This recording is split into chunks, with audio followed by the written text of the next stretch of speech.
Hello, everybody. Welcome to Profiling Evil by Mike King. I'm here with Chris McDonough, and today we have a really special guest, Mitch McCoy from Fox16 News. Mitch, how you doing, buddy?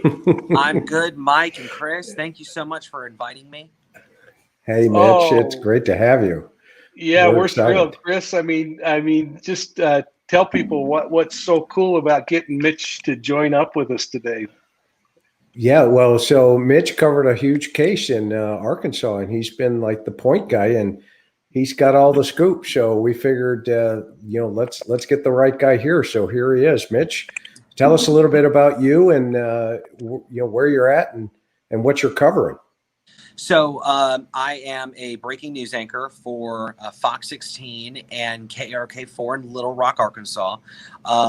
A breaking news anchor here is no day is the same, and the day will start early. It may end late, and we just cover breaking news as it happens. And because of the digital world, like this YouTube or websites or Facebook or whatnot, people want coverage now, and they want it as it's happening, and so that is what we do here, and that's what I'm able to do as a breaking news anchor, which allowed us to really dive deep into this missing jogger case, Sydney Sutherland.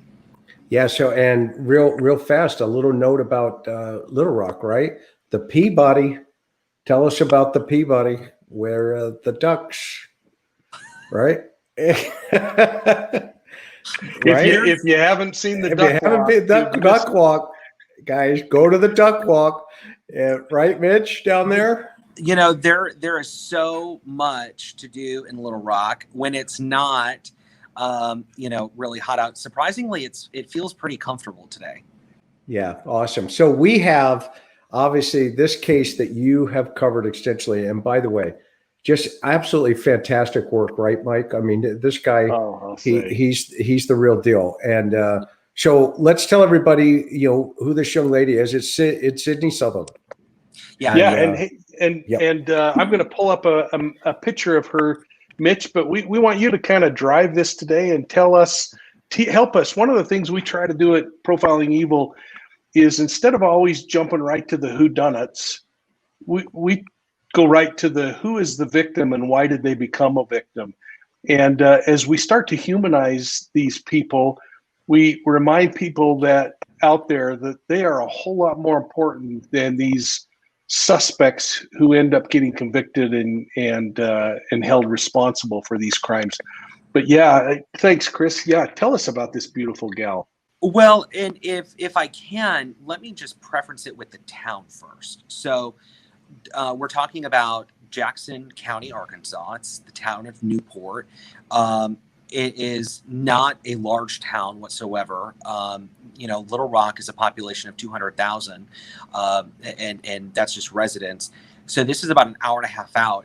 The entire area is surrounded by, livestock and cornfields and everything else, dirt roads. So everyone knows everyone, right? So this is a town where the county sheriff knows everybody. This is the county that the prosecutor knows everyone. So when something mysterious happens, or something unusual for this community happens, everyone knows about it. And it doesn't take a day or two. It's within hours. Everyone knows what's happening because that's how small this community is. So back on August 19th, on a Wednesday, there's an alert sent out, and it was later in the night. If I remember, it was like 8:30 or 9 at night, and it was an alert from the county sheriff saying, "Hey, we're looking for this missing woman. She's 25 years old. Her name is Sydney Sutherland, and this is her description." And we're searching for her. Well, it turns out it wasn't just the county sheriff searching for her. Everyone had come out, like her friends, her family, that night came out to be a part of this search on a Wednesday. So I come into work that next day, that Thursday. So we're talking about Thursday, August 20th. And the sheriff holds a news conference, and we carry that news conference live on our social media platforms. And the sheriff at this point says, hey, the search is suspended at 2 a.m. We're going to continue searching right now, but we have found her cell phone. And it wasn't far from where she disappeared. So at this point, early on, you're thinking, okay, is this someone who is just trying to get out of town, go on a mini vacation, whatever you want to call it.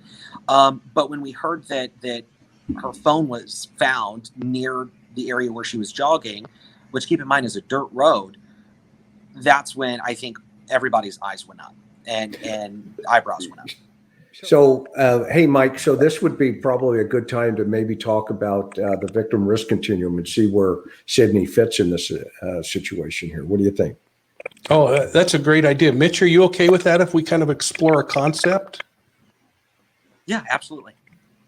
Okay, so what we've learned after looking at hundreds, if not thousands, of violent criminal cases against individuals is that generally a victim will fit on a risk continuum from either a low-risk victim, which would be something like maybe a stay-at-home mom or someone who has a very tight circle of friends. They go to the movie on the weekend with their loved one or their family members.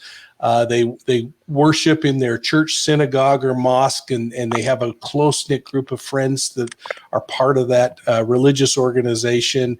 They go shopping on the same day of the week. They probably buy gas at the same gas station. I mean, these people are just incredibly predictable, and they keep their circle of influence around them very tight and very intimate.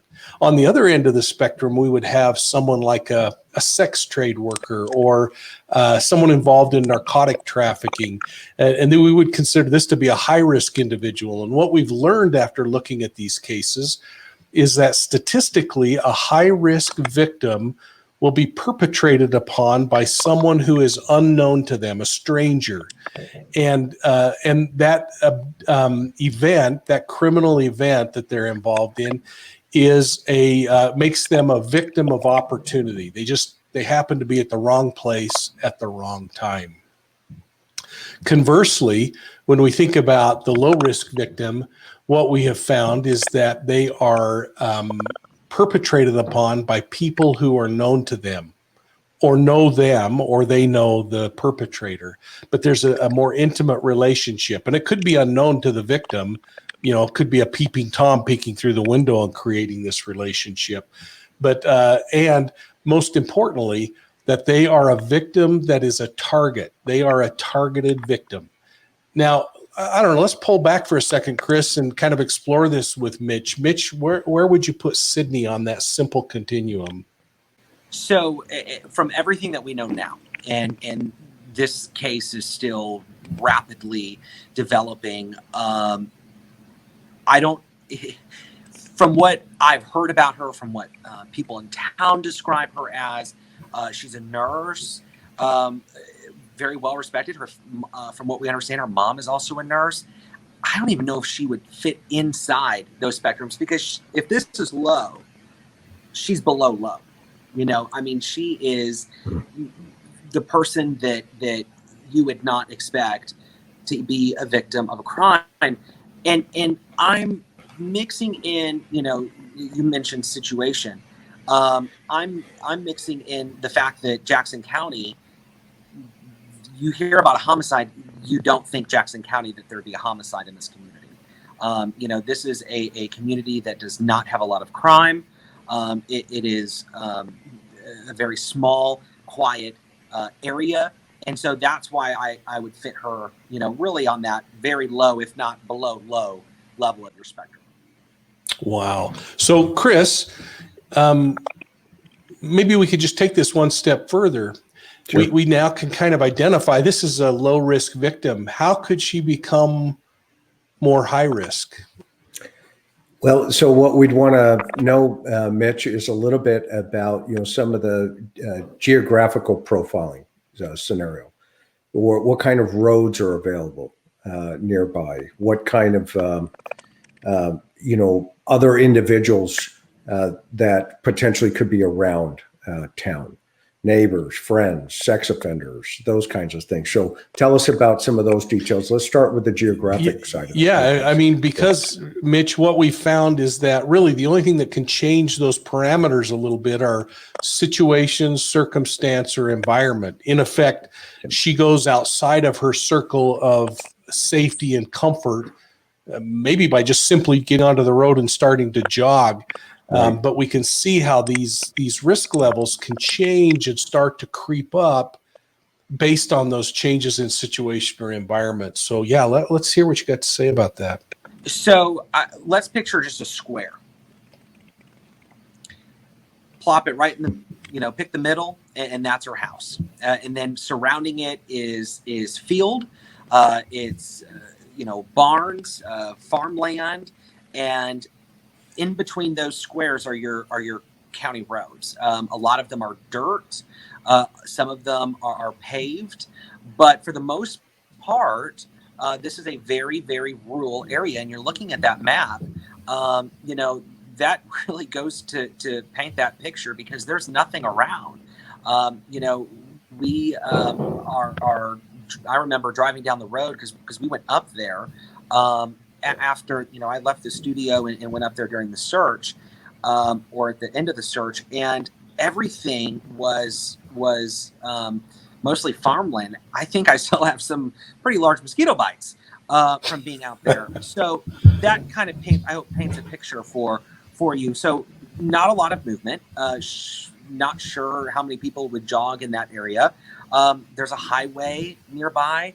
But for the most part, this is very rural. We didn't see a lot of cars pass by, even when we were out there working on this story.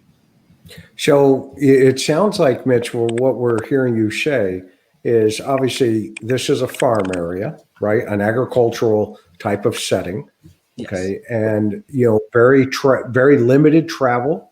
So it's probably an environment, if we take a look at the environment aspect of this, okay, that one would feel very comfortable in feeling that there's a sense of safety in there. I mean, taking into account also the demographics and somebody growing up there for as long as she did, she's probably very familiar, based on what you said, with the neighbors, with the friends, high school, college. Did she actually stay in this geographic region even through her college and nursing school? Not sure if she moved away. We know that she grew up, from what people tell us, she grew up in this area. Okay. And she was a nurse, if memory serves correctly, at a nearby town. Okay. And her family is still in that area, but she, from what we understand, her families have roots in that area. Okay, so Mike, now we're into the situation. What are your thoughts on that, Michael? Well, yeah, so I just think this is kind of interesting, Mitch, because this is that stretch of highway where they conducted the search. I don't know that you could have described it any better than rural America. I mean, it is a beautiful spot on the planet. Wow, what a place. Because that really does. That shows you what a lot of the search folks were dealing with out there. There's nothing around. I mean, again, you plop a square, you put in the middle of the dot, that's her house, and then everything else, is greenery, and then you have your roads. Okay. So obviously the situation here now is she went jogging, you said? Yep. She went jogging around 1-2 o'clock in the afternoon. Okay. And who reported her missing, if you know? We know it was her family, okay, or possibly her boyfriend, late. And I say late, certainly not that late. It was several hours after she didn't come home from jogging.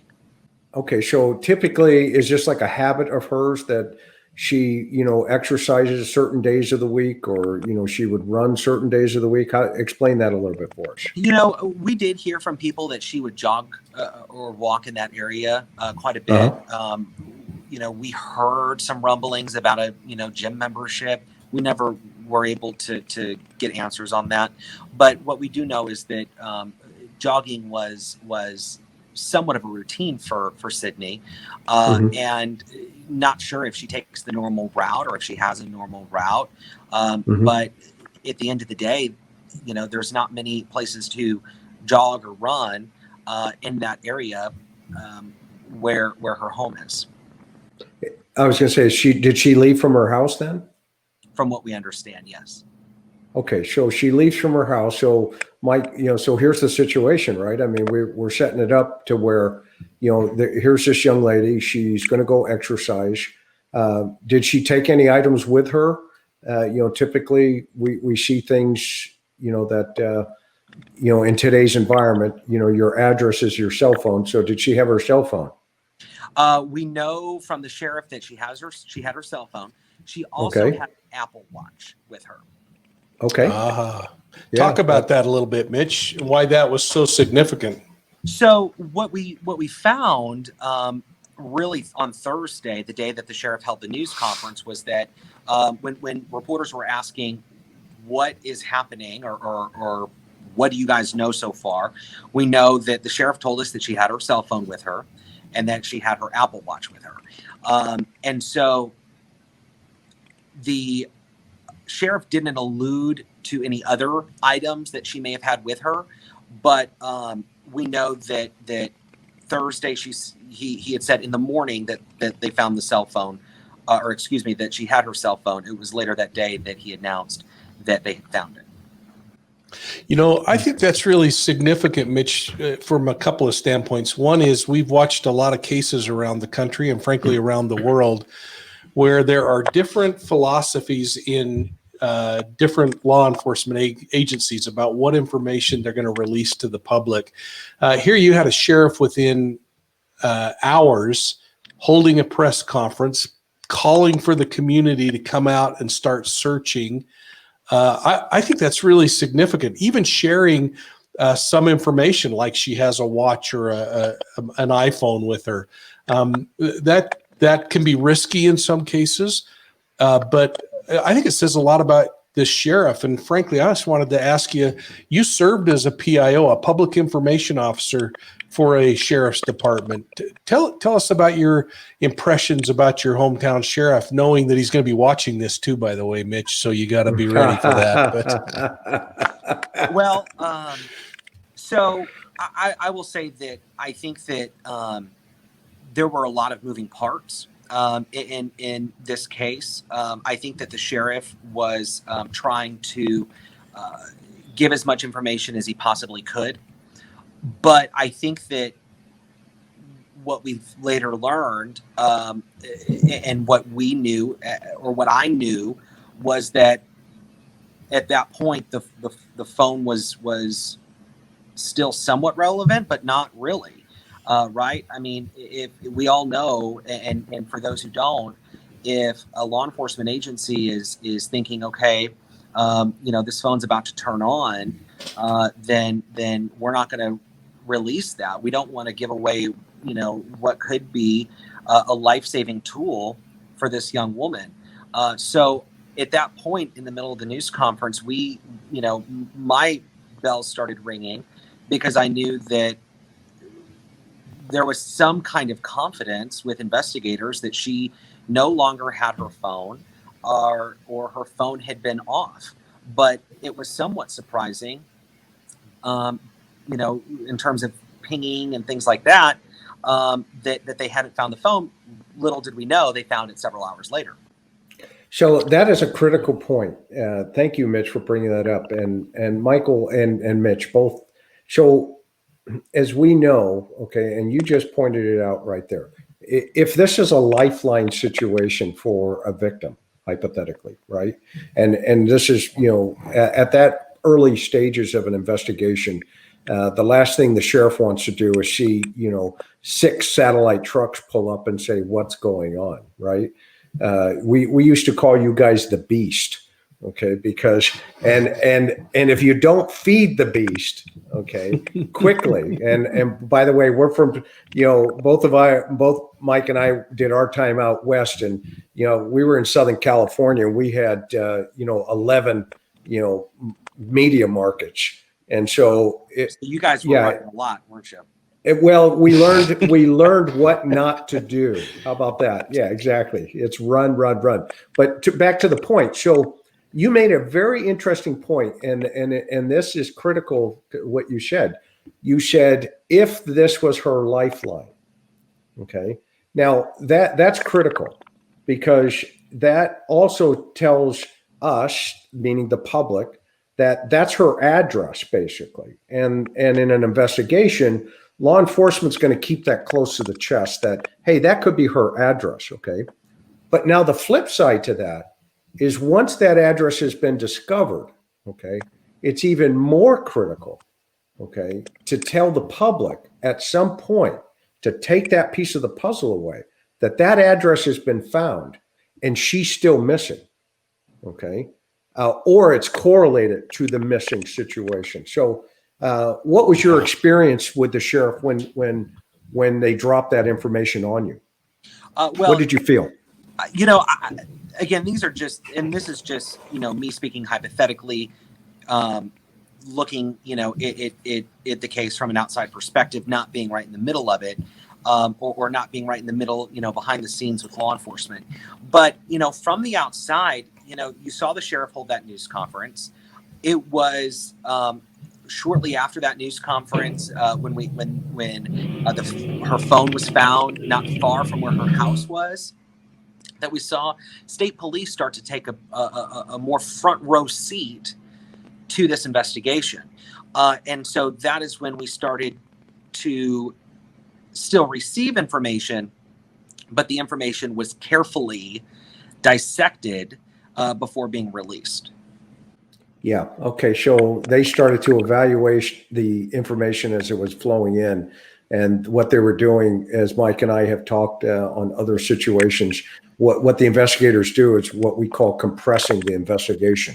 So, and you being a former PIO, the homicide guys, they circle up and everybody starts saying, okay, what do you have? What do you have? What do you have? And then you compress that all information out. And Mike, why is that critical to create the situational aspect of this victimology and on this victim continuum here? What are your thoughts on that? Well, I think as we roll along, what we see is this kind of a building of blocks on blocks and releasing information. I mean, I really like the way the sheriff's office responded. I think they handled released it well. Information really nicely, Mitch. It sounds like they quickly pulled the community in to start helping for a massive search. That to me was huge. I mean, the posters and the social media started popping up real quickly. I mean, this case was really wrapped up pretty quickly, but they gave away enough information to make the public invest themselves, and they held enough to protect their investigation. And I thought that was really remarkable. I loved how quickly your station got on the scene and started sharing information that was relevant. Yeah. And maybe you could just spend a second and talk about the fact that sometimes you hear and learn things as a journalist and you have to tuck them away because it's not in the best interest of the true story, which is finding this person. How did you handle that personally? He's in the news studio, by the way, everybody. So he's actually in the, right? Well, no, you're in the Bat Cave. We like to tell everybody you're in the Bat Cave. So, stay in the Bat Cave, jump in the car, turn the light on, and go. Yeah. Okay.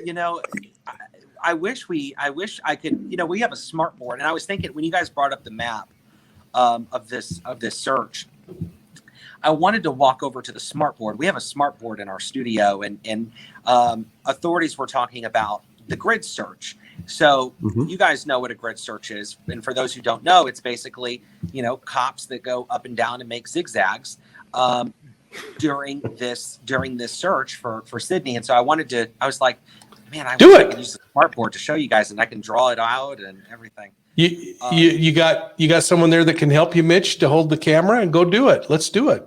No, well, I mean, nobody's in here, and it's not. I'd have to pull up Google Maps. No, you use the story map link I just gave you.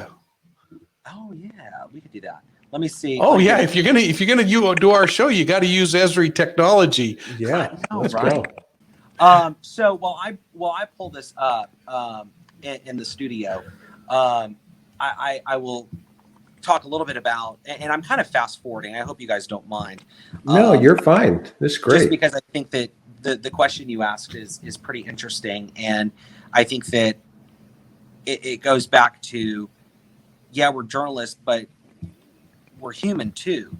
And on the day that the suspect was arrested, and I will just call him the suspect until we get further into the story, but we were waiting for him to be rushed into the courtroom. So we're waiting, and what we call in the news business a perp walk.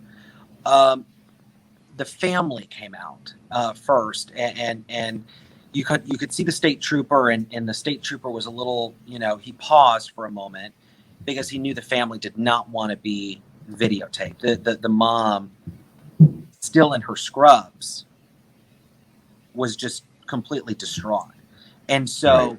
We had told her, when we had told the state trooper, "Don't worry, we won't videotape. We'll respect that."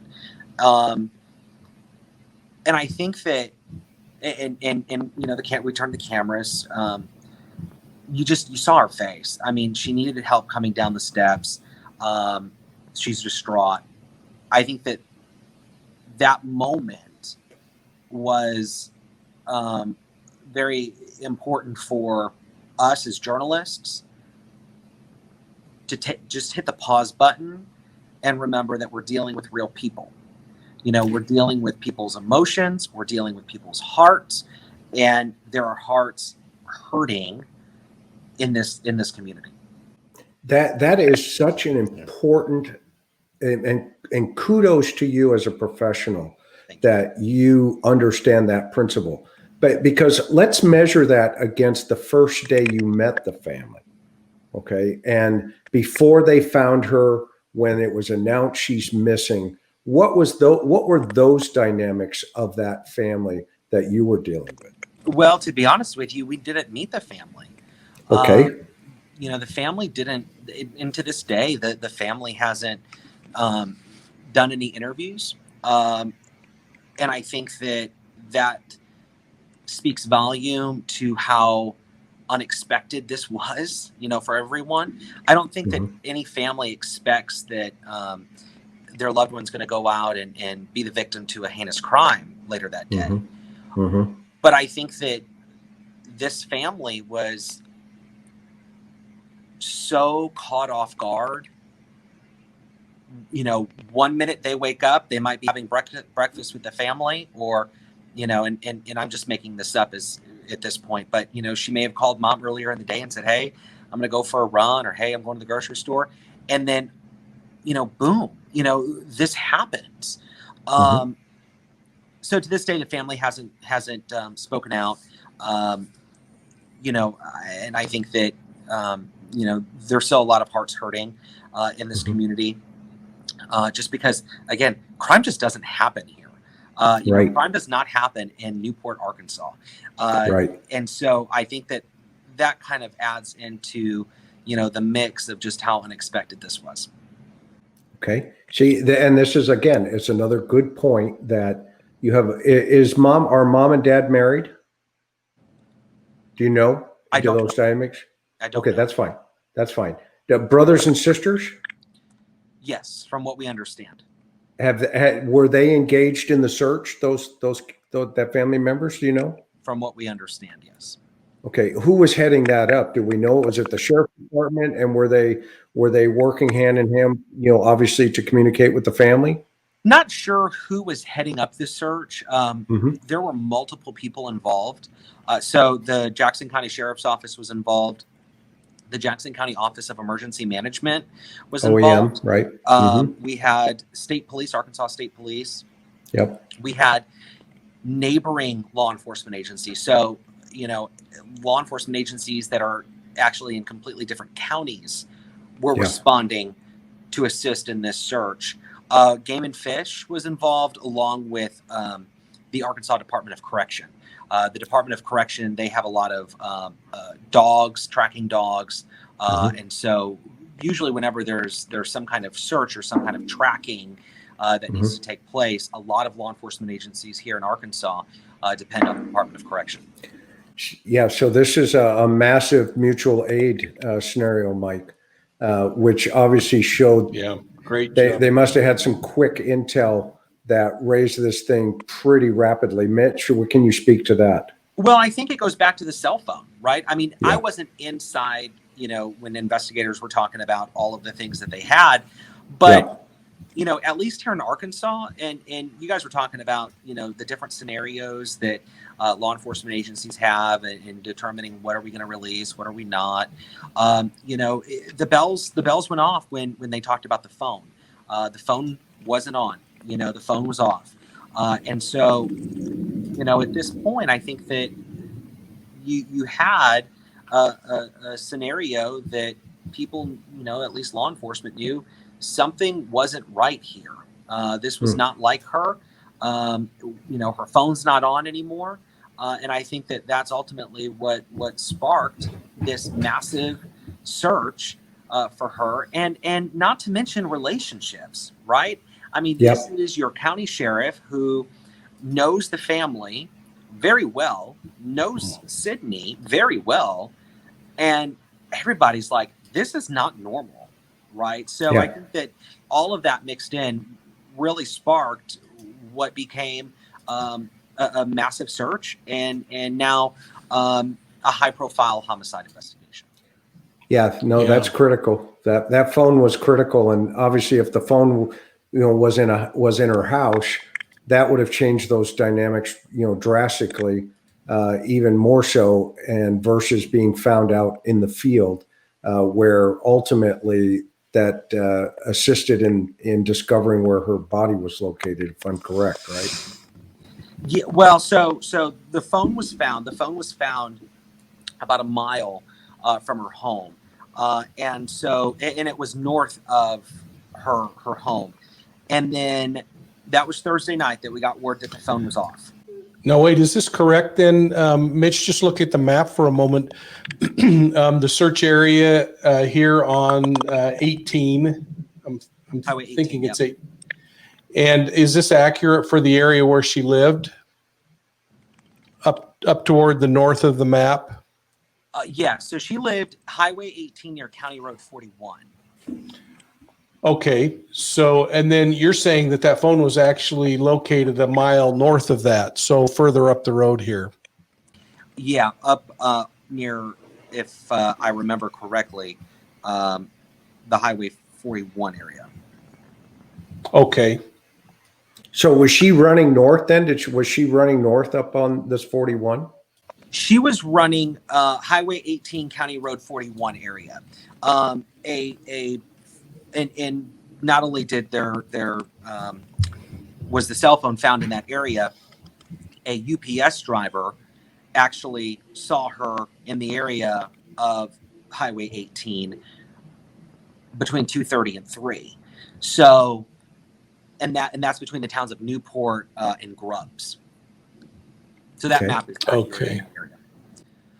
Mike, what are you thinking? So originally, you reported that nearly 200 people were called out from the community. I mean, you mobilized a huge search group very quickly, and they search into the early morning hours with no luck. I'm sure that was a very difficult time for the family, but Friday they move into this search, and a suspect of interest is picked up, and at about 2:00 in the afternoon, her body is located. What were the circumstances leading up to that you can share? Well, and that's where things get fuzzy. So that's when we start to see state police step in, and state police starts to take more of a front row seat. The sheriff is still, providing updates to the media, but state police is more, the driver, if you want to call it that. What we saw was the search start Friday morning around 8:30. It was 11:00 a.m. The sheriff held a news conference saying, the search is on. The sheriff said they're working several leads, would not elaborate on what those leads were. It was at that point early Friday afternoon, around 2:00, that it's released that they had found a body. And so later, as we know now, to be this 25-year-old Sydney Sutherland. And then a few hours later, the sheriff had announced that they had a person of interest in custody, and that person was transported to the county jail. Yeah, that's rapid fire right there. So they knew right away what time it was, obviously. It'll be interesting to see, that news conference at 11 a.m. when the sheriff said, hey, we're working several leads. If at that point, the suspect, who we now know to be Quake Llewellyn, was in their custody at that point, or if they were in the process of going to go find him or pick him up or somehow reach him or whatnot. It will be interesting to see kind of how that develops. I can only expect that we'll find out here in the coming days. And keep in mind, a lot of the court documents still have not been filed yet. I actually just called the prosecutor this morning because I knew we were going to be doing our show today. And so haven't gotten that phone call back yet, but Quake Llewellyn's going to be in court on Thursday. So we're expecting possibly more information to be released on Thursday at his next court hearing. What do you know about his priors, if any? I'm sorry, Mike. No, that's great. Yeah, good question. Nothing. Oh, so he's never been arrested, never been on the radar. What do you? Just and keep in. I did this. I searched it about a month ago. Okay. So I don't remember all the specifics. I think it was like a minor traffic charge, if anything. So I mean, nothing to the point that we would do a story about his prior history, if that makes sense. Nothing that would be alarming. Sure. What are his family dynamics and community dynamics? And this goes back to what I had mentioned at the very beginning. The sheriff knows the family. The suspect's family knows the suspect. The prosecutor told me he knows the suspect. He knows the suspect's family.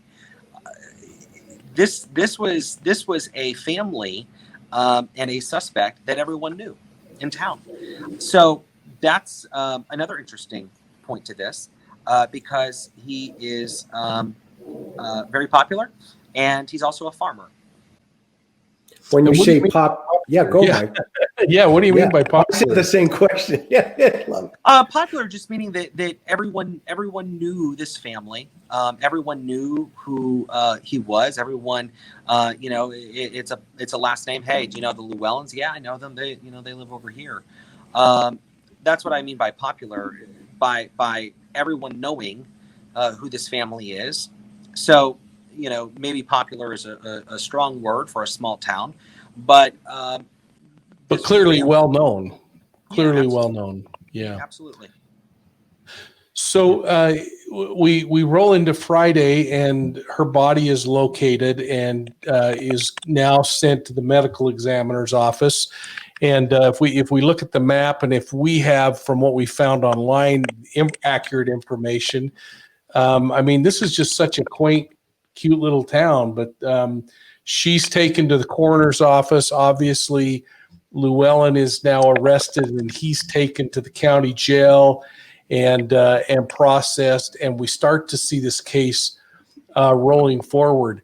By Monday, she is identified positively, and he is brought to court. And I'm not sure, but I think this is your video, Mitch. I'm not sure, but let's play this for a second. Just see him arriving for his first appearance.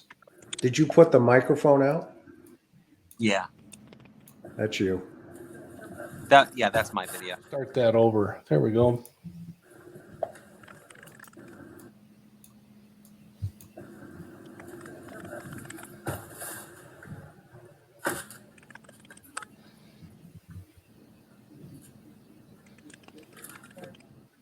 Do you have anything to say? Did you kill Sydney Sutherland? the perp walk. I love it. Good job. Thank you. Yeah, talk about that morning, Mitch. I mean, you've been kind of living this experience with a community, and now he's in custody and being let in. What was going on in your mind there? Well, I mean, the rumors are still flying, right? I mean, at this point, from absolute extremes to things that it's like, okay, that seems logical. I should probably ask that question, to authorities. For the most part, we were waiting. We were waiting to figure out which vehicle he was going to come in. He was wearing the bulletproof vest, as you saw in the video. And we asked, some of the first questions that I think any person would want to know, did you kill her? Why? And he didn't respond to any of those questions. But the process of him getting up into the courtroom, a long line for people that wanted to be in the courtroom, we got into the courtroom and he was just sitting there. He had no emotion at all. He appeared to be talking at points with his public defender, and there weren't a lot of emotions, period, from the suspect, Quake Llewellyn, and he was taken away right after the court. Does he have kids? Does he have children? Not that we're aware of. Okay. Was he living with his parents? Not sure where he was living. We know he has or had a wife.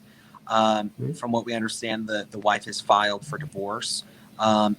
In those documents, it doesn't reveal anything that would allude to him having kids. Was this pre-incident or post-incident, the divorce? The divorce was post. Okay, so after the fact, after he gets arrested, she files for divorce. Yeah.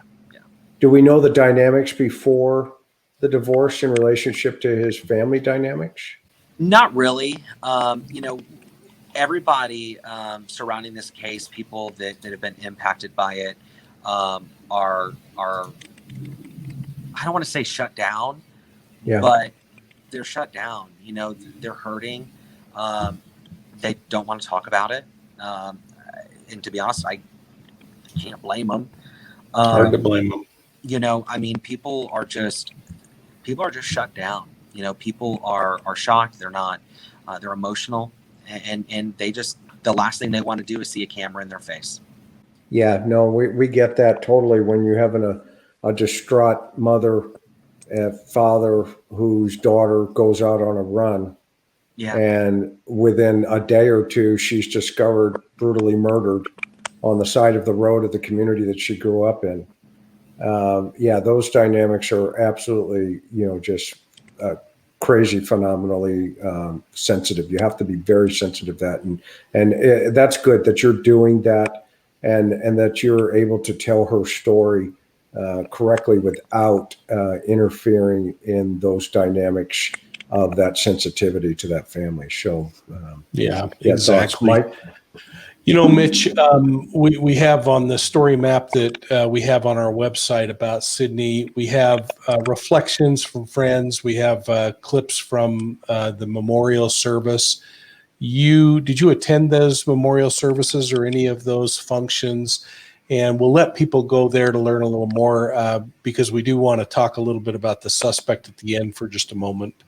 No, my colleagues covered the memorial services and the events after the suspect was arrested and in the court hearing. My colleagues picked up coverage from there. Now, our understanding is that they actually held the memorial service at the high school where she attended so that there was plenty of room. I don't know if I have that accurately. And that friends have gone on to set up scholarship funds and other kinds of things in her memory. Can you speak a little bit to that? Oh, everyone's coming out to do what they can to raise awareness. I mean, you have people that are now starting runs in her honor. What we saw right after was a and I'm going to lose the name at the top of my as we're doing this. It was a Finish the Run, I think it was called. Finish Sydney's Run, and so of course she was kidnapped and murdered while on a run, and so her friends had set up an event called Finish My Run, and you had a lot of people show up for that up there in Newport in Jackson County to do what she was unable to do that day. Yeah, that's admirable. I mean, that for these folks that know her. I saw one of the interviews of the young man that she had communicated with. That she called him Bubba. I think she said, "Hey, Bubba," and left him a voicemail. And those messagings become so critical post incident. That these poor victims' families and friends, they hold on to those for a lifetime. That will always be something critical. So that again, I got to keep coming back to compliment you on the sensitivity that you have to this case. Because yeah, I mean, you're a pro, you're top shelf. You really are. So let's talk about the bad guy, Mike. What do we know? Yeah, well, I mean, we will let we'll kind of let Mitch kind of weigh in on this, but here's the guy. I mean, I was surprised. I mean, he's a big guy, 6'4" or 5", isn't he, Mitch? A big guy, but a small human being, sadly. And we try not to give too much attention to here, but it's really interesting because this guy's flown under the radar for a long time. Apparently, a lot of posts on social media and other things. But one of the troubling things was that he showed up for the search. Mitch, maybe you could talk about that. Yeah, and we've asked about that. The sheriff hasn't ever been able to confirm that for us. We had people that were involved in the search who said that he showed up to assist in the search one day. And to this day, we haven't been able to absolutely confirm it other than what people there told us. And the word on social media is that his wife has now filed for divorce. Is that accurate? And has left him? Yes, she has filed for divorce. She filed for divorce several weeks ago, and those court records are online. And it doesn't really help, or it doesn't really give us any more information about the crime itself. But it really goes on. The documents share that she's filing it because of the acts that he committed. Yeah. Do we know if they went to school together, how he may have known her, or if there was any kind of relationship? So Quay Llewellyn is 28. The victim, Sydney Sutherland, is 25. Was 25, and she. Not sure if they went to the same school. We heard that they may have. We haven't been able to confirm that, but we do know that they were both familiar with each other somehow. The sheriff didn't go into the details of what that was. It may have just been, hey, I know you from across town, or hey, we went to school, or hey, I saw you at the grocery store. He said they were familiar. He said this was not random. This wasn't some guy that was driving down the road and saw somebody he had never met before. They knew each other somehow. Yeah, that's critical. That's where Mike and I are going to go. We're going to, I think I know what you're thinking, but yeah, so this is a situation of a victim of opportunity in relationship to how she presents herself. And he's probably got some other things that we can break down here, if that's where you want to go, Mike. But no, I think this case kind of speaks for itself. Yeah. This beautiful low risk victim was out doing something that she probably did regularly. Mitch, this was probably repetitive behavior. The thing that becomes interesting to us from a profile perspective is, has he seen her on the road jogging every single morning and fantasizing about her? And that leads up to this. Is there some kind of massive mind break when he drives by on just one occasion that causes him to do that? And usually what we've found is that when we talk to serial predators who have got multiple events, and we're not in any way suggesting that for this guy, but it's a buildup, and they fantasize about something, and before long, the fantasy isn't adequate, and they end up acting out.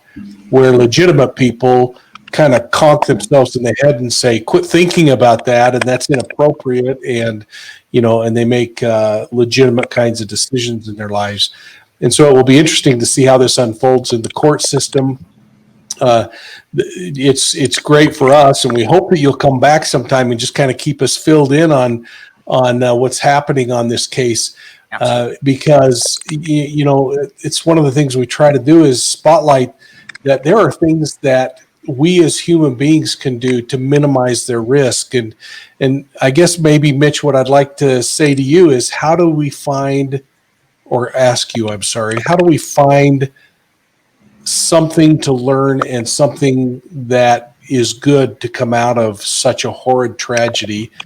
And then, Chris, what can we do as individuals to mitigate and minimize our own risk of becoming victimized by someone like this guy going down the highway? I would say that we saw a community come together so quickly after this happened. If there's anything good to come out of something just so horrific, we saw a community come together for their neighbor, and so that would be something that I would throw out there, from if there's anything good from this case is there are still good people, and there are people that will come out and support one another when they need help. And so we saw that in Jackson County. You guys are going to hate me. We're not going to hate you. We rescheduled this once before. We have breaking news here in Little Rock. Okay, so, go handle that. You know what? We're going to wrap it up and have Chris give a message. And what a cool thing. This is the Batman moment.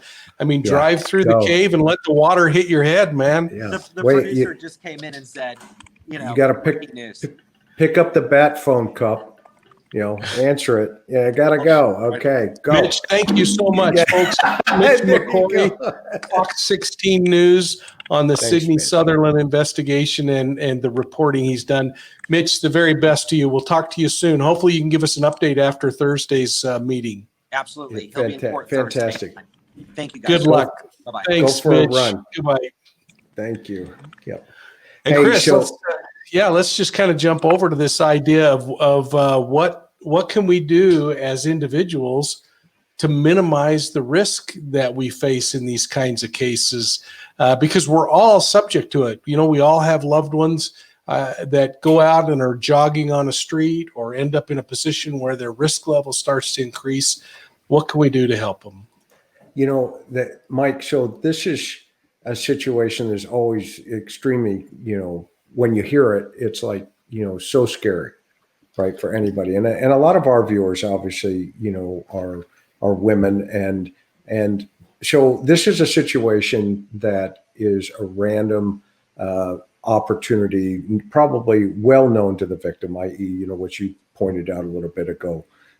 And so we don't know how the type of attack took place, but what you can do is minimize that by, number one, have your cell phone with you, number one. Okay. Number two, if this is probably going to be a familiarity scenario where a suspect like this will lower the victim's what we call situational awareness, kind of just, hey, so-and-so, such and such, good to see you. We've known each other, acquaintance from high school, etc. Okay. So what you want to be aware of in those types of scenarios, if there's a vehicle involved and the suspect pulls a weapon, okay, the advantage is yours, not theirs. You run the opposite direction of that vehicle. You turn around, immediately run the opposite direction. And the reason for that is a suspect have to go through a thought process, okay? What you want to do in any criminal scenario is buy time. Time is the enemy to perpetrator. Okay, the more time you can buy, i.e., running and zigzag or whatever you do, now this suspect has to think, and when they think, he's got to think to themselves, okay, do I shoot? Do I run? If I shoot, will I get caught? And so what you're doing is you're creating time on your side to escape. That's the first thing. Second thing, if there is a vehicle involved and you run the opposite direction, quickly turn back, see if you can get a look at the license plate and keep going. So you turn the opposite direction and keep going. Okay. And then once you feel you're in a position of safety, okay, you can go. The other thing is if you live out in that kind of rural neighborhoods, have safe zones, have friends, neighbors, places that people that know each other, that that you could run up to their front porch immediately. Okay. But don't trap yourself into what we call a secondary crime scene scenario, where a subject says, get in the car. Okay. Never get in the car, ever. Right, Michael? I mean, don't do it. Yeah, no, I'm with you 100%, and I'm tracking with you. I mean, the secret is, folks, seriously consider if you give up and just allow that person to control you, your options are diminishing. And the secret is get away as quickly as you can. But more importantly, think ahead. Plan. Is it really safe to run alone? Should I be running alone? Can I run with others? If I am going to run alone, are there better places that I can fit this activity into rather than a quiet country road where I know it's more beautiful, but there are fewer people there? These criminals don't want to be recognized and noticed by anyone else. So think about your environment and really plan ahead and think about what you're going to do. You may even consider telling someone, I'm going for a run, and letting them know what time you're leaving and what time you're coming back, giving them the ability to look at your track and see if it's changed. But above all, just start thinking about what can I do to minimize my risk. And if ever you're feeling weird about a situation, call your local law enforcement agency and say, hey, it's late at night, it's dark, and I'm not comfortable walking to my car until I have somebody here. The kind of counsel that Chris is giving here is so important. Get as much information as you can, but more importantly, rather than put yourself into a position like that where you might have to think quickly on your feet, spend a little time ahead of time thinking about what you could do to mitigate your risk, minimize it before you go out into the activity. Yeah, I couldn't have said it any better, Michael. That's well done. And I think we should, wrap this up as we always do, in tribute to this young lady. This is such a crazy tragedy, and it's still going on for her family. And, God bless them, and hopefully they get some peace with the justice system coming up here. It's all yours, Michael. Yeah, thanks a lot, Chris. Thanks to all of you for the support that you give to Profiling Evil. You can go online and you can get this story map and learn a little bit more about this beautiful human being. And let us know through the evidence room if there are cases you'd like us to look into. If there are, we'll try to work them in. And until we see you again, thanks so much. And please be safe. Hit that subscribe button. Hit that subscribe button. There you go. Thanks, Chris. Thank you, everybody.